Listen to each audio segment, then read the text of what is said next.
Today I'm going to show you how to go from this to this for just under $100. Okay, so first of all, let's start with the gear that you will need. The first one is this Softbox light kit that you can pick up for about $40 US. And in this kit, you get a softbox, and you also get a light bulb, and obviously you also get a light stand. I was actually using this particular light for about 2 years on my YouTube channel before switching to my big softbox light and the Godox SL60. The only reason why I switched to my big light is not because this light is terrible or horrible or something like that, but because it's impossible to adjust the brightness, and I needed that. I wanted to adjust the brightness when I need to, but it gets pretty bright. It actually gets really bright, sometimes even too bright. Let me show it to you. As you can see, it's really bright. Right now I'm shooting at f2.8 on my camera, and the ISO is set to 500. And I am basically overexposed in here. The next thing that you will need is this light from Ulanzi, the Ulanzi VL49 RGB, which costs about $20 US. And the reason why I love this light is because it's cheap, $20 US. It's compact, as you can see, it's really small. And also it has an RGB option, so you can choose basically any color that you want. Right now it's set to the white color, and I'm gonna set it to full brightness. As you can see, it gets pretty bright for a small and portable light like this Ulanzi one. And if I want to change the color, I can do so. Right now it's blue. And I can change it basically to any color that I want: green, yellow, orange, red, and so on. And you can use this light as a kicker light, as a rim light, as a background light, as a hair light. It's really versatile, and it's really useful to separate your subject, yourself, a little bit more from the background. Now, if your budget allows, then you want something a little bit more powerful than this Ulanzi VL49, you can pick one of these up. This is the Ulanzi VL196, which costs about $50 to $55 US. I've made a video about this light, you can watch it up here. And this light basically is gonna give you double the output compared to this light, and also you receive a grid with this light, so you can control the light a little bit more.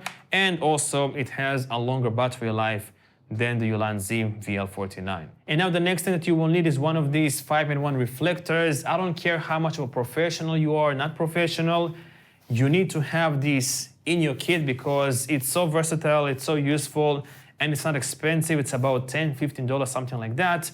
And you can use this thing to fill light. As you can see right now, I'm filling the light from my main key light, pretty much completely for free without using any other light. I can also use it as a negative fill. And inside, if you unzip it, you have other options. So you have this diffuser as well to make your light source a little bit more soft, if you want to. Super handy. And you also get a golden reflector and another white reflector. So basically you have 5 things into one package. That's why it's called 5-in-1 reflector. Now, if you're cheap and don't want to buy the 5-in-1 reflector, you can use something like this. This is a white foam board, which you can buy for about 30 cents, maybe $1, something like that. And you can use it in the same way. You can use it to fill light. So right now I'm filling in the shadows on this side of my face. This is without the white foam board, and this is with the white foam board. And obviously you will need also a cheap light stand or something to mount this white foam board on. But a cheap light stand costs about $7, maybe $10 maximum, at least on AliExpress. All right, so right now I'm just using the ceiling light, and as you can see, this shot looks really horrible. There's no separation between me and the background. The lighting is all over the place. I'm also using ISO 4000 on my camera just to get myself bright, so probably there's a lot of noise in this picture. So I would never, ever, ever recommend using ceiling lights unless you really don't have a choice. In worst case scenario, just use window lights. They're going to provide better results. It's going to be a little bit more softer from a window than using something like a ceiling light. I'm also using automatic white balance on my camera, so probably the colors look a little bit off.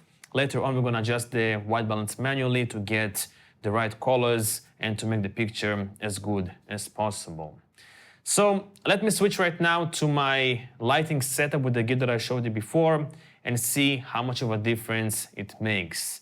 So 3, 2, 1, and this is much better. I am now more separated from the background, have a soft light source on my face, and it looks so much better than just using ceiling light, in my opinion. Okay, so now let me explain to you how I achieve this shot so you can get similar results. First of all, I've used this gray white balance card to get the proper white balance in my picture so the colors won't shift, and so we'll get the proper colors in my image. I just took a picture of this gray card with my camera, and the camera basically automatically adjusted the white balance.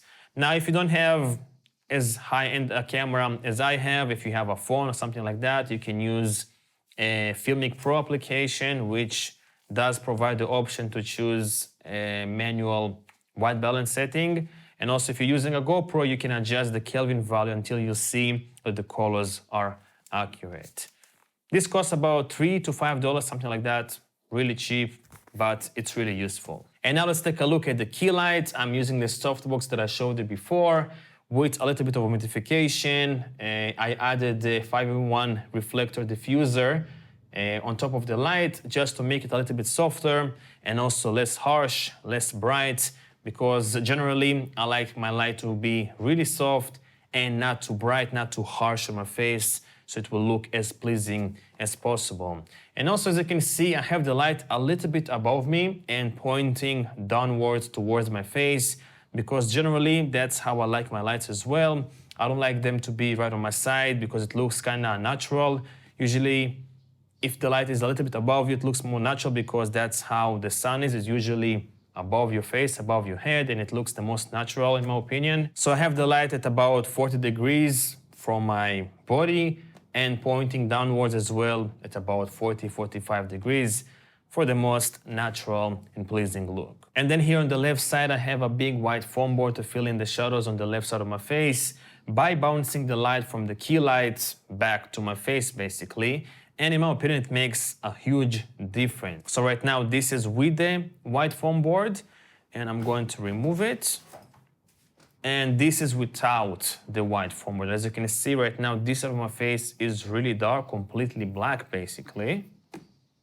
Okay, and you can shoot like this if you want to, but if you want to have a little bit more light on the side, just bring in the white foam board until it's a little bit out of frame, as close as possible to you, because again, the closer the light source to you, the softer it is. So right now, as you can see, I have the white foam board on the side, and it gives me a little bit of fill light on the left side of my face. And then the final light that I'm using is in the back. It's the Ulanzi VL49 RGB, and it's set to just normal white light, and it's lighting a little bit the background. Let me show you before and after. So this is right now with the light, without the light, with the light, without the light. It's not a dramatic difference, but it does add a little bit to separate me a little bit more from the background. And also you can change it to RGB, for example, to blue. Okay, if you want some color in your image, and that's how it looks with blue. Just add a little bit more color in the background, and then it separates me a little bit more from the background. And if I want to, I can also use this light as a kicker light. And right now I'm using the Ulanzi VL49 as a kicker light. As you can see, I have a little bit of a blue color on this side of my face. Just a tiny bit to separate me a little bit more from the background. And if I had a light stand with a horizontal arm, I could have mounted this light just in here to light my hair, use it as a hairlight basically, and separate me even more from the background. So guys, I think this is pretty much it, and as you can see, lighting makes a huge difference when it comes to image quality and the overall feel and look of the picture. And it doesn't matter what camera you're going to use, your smartphone, high-end camera, GoPro, doesn't matter what camera you're going to use, lighting is always going to make your picture look much better. I hope you enjoyed this video and found it informative. If you have any questions or comments, let me know down below, and I will see you in the next one. Thanks for watching.